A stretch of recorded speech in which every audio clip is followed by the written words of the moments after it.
Kanina nga po ay nakapadayam natin ang isa sa mga kamag-anak, descendants ni Apolinario Mabini na si Pelahia Mabini. Tunghayan po natin. Kasama po natin ngayon isa sa mga descendant ng bayani nating si Apolinario Mabini, si Miss Pelahia Mabini. Ano pong nararamdaman nyo ngayon, ma'am, na nabibigyang pugay ang ating bayani na si Apolinario Mabini? Ang naramdaman ko ay isang malaking karangalan at napabilang ako sa kanyang bloodline.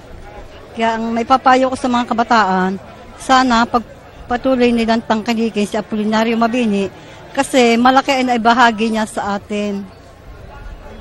Bilang isang kamag-anak po niya, ano sa tingin mo yung pinakamalaking legacy na naiwan ni Apolinario Mabini?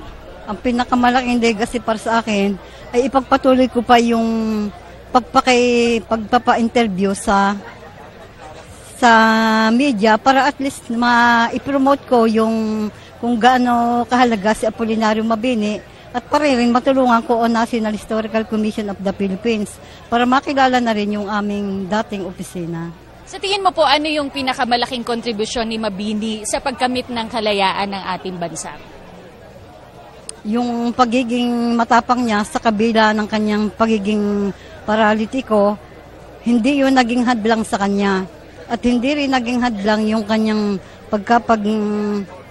sakripisyo para sa maging isang ganap na abogado.